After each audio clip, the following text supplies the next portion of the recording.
فبأي آلاء ربكما تكذبان. مسجد کی حدود میں دوسری جماعت اس لیے درست نہیں ہے. رسول اللہ صلی اللہ علیہ وسلم سے ایک آدھ مرتبہ ثابت ہے کہ ایک صحابی اپنی نماز پڑھ رہے تھے تو آپ نے کسی صحابی کو ان کے پیچھے کھڑا کر دیا. تو یہ احیاناً ہوا ہے. نبی کے دور میں بھی یہ معمول نہیں تھا اور صحابہ تابعین کے دور میں تو بالکل اس کے خلاف کا معمول تھا. تو وہ ایک آدھ شخص کھڑا ہو گیا آپ صلی اللہ علیہ وسلم نے ان کو جماعت کا ثواب دینے کے لیے, لیکن نبی کا خود اپنا معمول کیا تھا. یعنی وہ استدلال کرتے ہیں اس حدیث سے کہ دیکھو نبی نے ایک صحابی اکیلے پڑھ رہے تھے تو ان کے ساتھ کسی کو کھڑا کر دیا. تو ساری حدیثوں کو دیکھنا چاہیے نا استدلال میں. ایک روایت ہمیں ملتی ہے لیکن ہمیں آپ صلی اللہ علیہ وسلم کا جو معمول ملتا ہے وہ کیا ہے کہ جب جماعت مسجد میں اگر ہو جاتی تھی تو آپ گھر جا کے اپنی مستورات کو جمع کر کے جماعت کرایا کرتے تھے. اور مصنف ابن ابی شیبہ میں ہے کہ اسلاف کے بارے میں, صحابہ اور تابعین کے بارے میں, کہ ان میں سے جب بھی کسی کی جماعت نکلتی تھی مسجد میں آتے تھے تو دیکھتے اگر جماعت ہے تو شامل ہو جاتے, اگر جماعت ختم ہو گئی ہوتی یا تو انفرادی نماز پڑھتے یا گھر میں جا کے جماعت کراتے.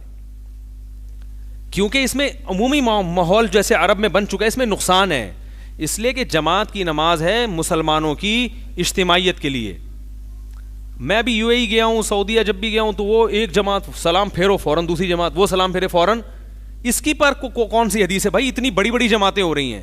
اس لیے فقہا نے اس کو مکروہ لکھا ہے, ناپسندیدہ لکھا ہے کہ اس سے جماعت کی اہمیت ختم ہو رہی ہے. اور وہی بات ہے کہ سب سے زیادہ دین کو صحابہ نے سمجھا ہے.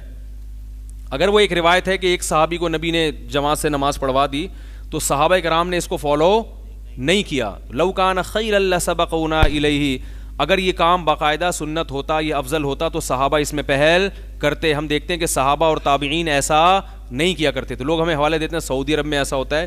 اس زمانے کے سعودی عرب میں کیسا ہوتا ہے یہ بھی تو دیکھا کرو نا.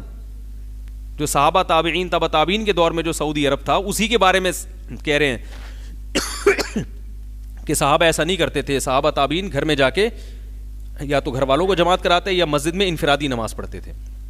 تو ہم یہ سمجھتے ہیں کہ اس سے جو اس کا معمول جس طرح سے بن چکا ہے اس سے پہلی جماعت کی اہمیت ختم ہو جاتی ہے. اور ویسے بھی مسجد نبوی میں نبی صلی اللہ علیہ وسلم نے دوسری جماعت کی وہ جو ایک انفرادی واقعہ ملتا ہے کہ اجازت دی تھی, تو مسجد نبوی میں تو ویسے بھی دوسری جماعت پر کیا ہے, کوئی پڑھا کے دیکھے.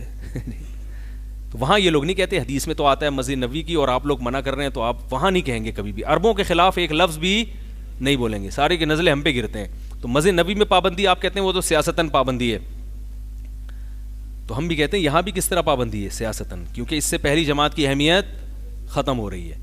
تو وہاں اگر سیاست حلال ہے تو یہاں بھی حلال ہے, اور یہاں حرام ہے تو وہاں بھی